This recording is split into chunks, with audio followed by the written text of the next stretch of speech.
Nós vamos conversar agora com o Fernando Pereira, presidente do grupo Agroceres. Senhor Fernando, o relatório do USDA recente aponta uma safra recorde, né, de milho e uma boa safra de soja nos Estados Unidos, né? E a safra brasileira desses dois grãos também será grande, segundo os últimos relatórios da Conab. Como o senhor avalia a atual cenário de abastecimento e os preços de milho e soja aqui no Brasil? Exato. Na realidade, o que nós temos hoje no mundo é uma recomposição dos estoques de grãos que estiveram muito baixos por vários anos.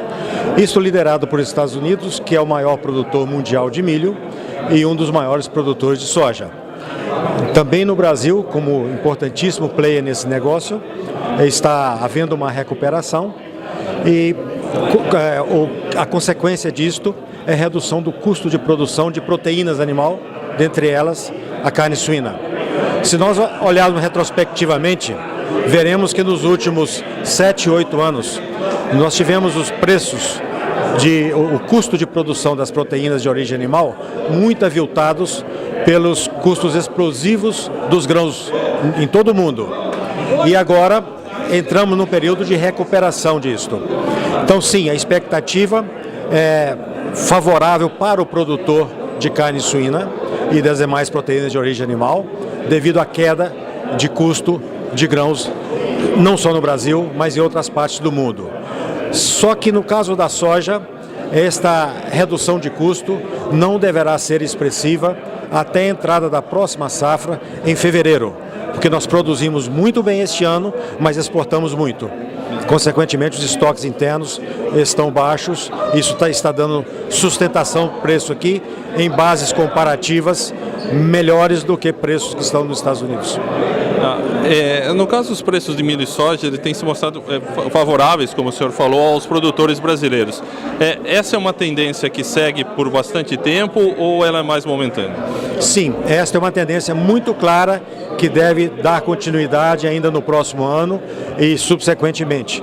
A diferença é que nós deveremos entrar já em 2016, muito provavelmente, com algum aumento de consumo desses produtos para produzir proteína animal, porque a produção de carnes está baixa no mundo, com algumas poucas exceções.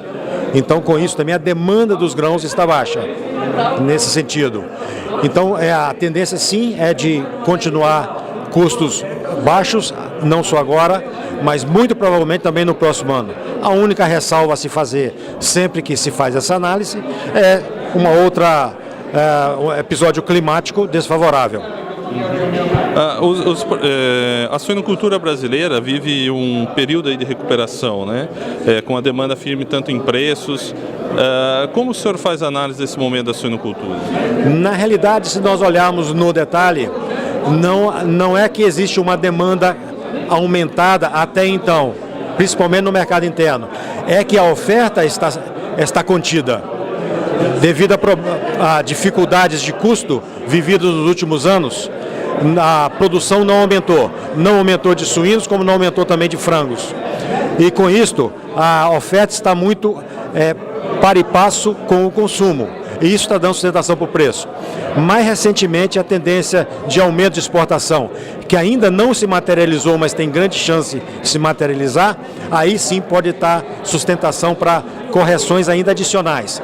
O mercado interno não está contribuindo para nenhum dos consumos de carnes. Entendo que o senhor falou, quais são os fatores aí que o senhor apontaria como que sustentam esse momento? Fatores... Isso, que sustentam esse momento da suinocultura brasileira com preços firmes? O grande sustentação vem de dois fatores: do custo de produção em queda e da oferta restrita, que os preços estão sendo sustentados pela oferta restrita e a margem está sendo também melhorada devido a custos mais baixos de grãos. Esses são os dois fatores de sustentação. Como eu disse, fatores esses deverão ainda prevalecer por algum tempo. Problemas sanitários, crises geopolíticas, sanções econômicas, comerciais, né, têm aberto importantes e promissoras oportunidades para o setor brasileiro de proteína animal no comércio internacional. Na opinião do senhor, de que forma esse bom momento pode influenciar o desempenho da indústria suinícola brasileira?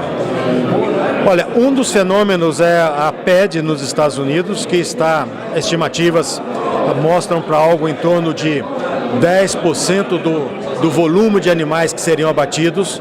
Não o foram porque morreram novos, morreram leitões, mas a queda de oferta em toneladas não é tão forte assim, porque se recuperou através de peso de abate mais elevado.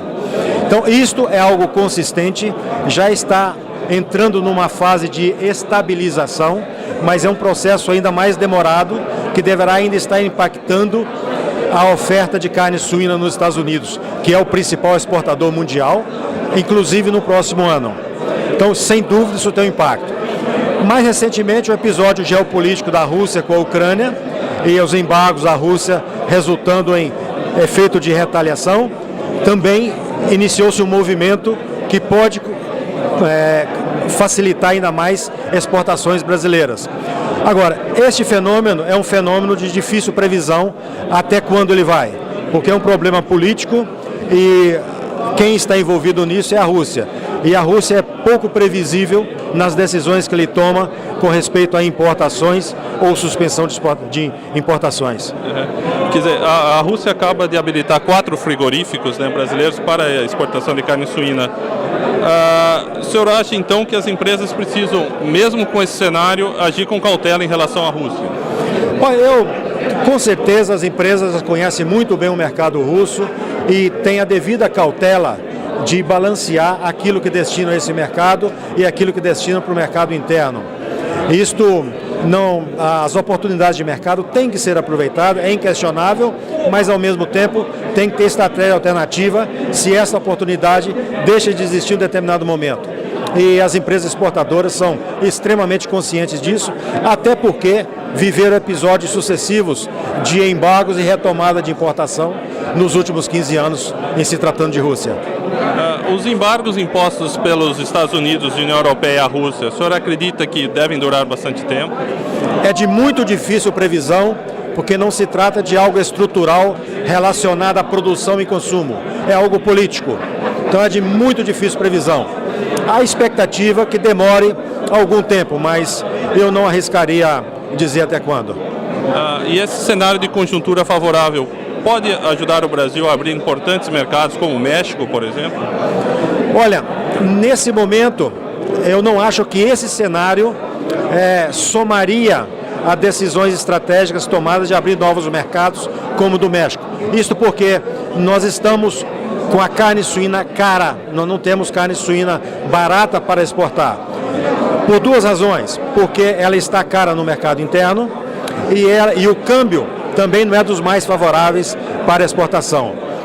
E quando falamos em México especificamente, temos que lembrar que México está muito ligado com várias ações comerciais com os Estados Unidos, faz parte do NAFTA e, como consequência, existe uma amarração de negócios fortíssimo que tem que ser rompida e esse rompimento não é fácil e vai ser gradativo. Para encerrarmos então a nossa conversa, senhor Fernando Pereira, que análise o senhor faz das perspectivas ou perspectivas para a suinocultura ainda esse ano? Todos os indicadores apontam para um ano bom e isto o produtor tem que saber aproveitar, produtores da indústria, aproveitar esse momento e, como eu cheguei a mencionar antes, acredito fortemente que esse momento bom vai também se estender no próximo ano. Nós conversamos com o Fernando Pereira, presidente do Grupo Agroceres, TV Gesuli, na cobertura do 11º Seminário Internacional Agroceres PIC Genet Porc de Suinocultura.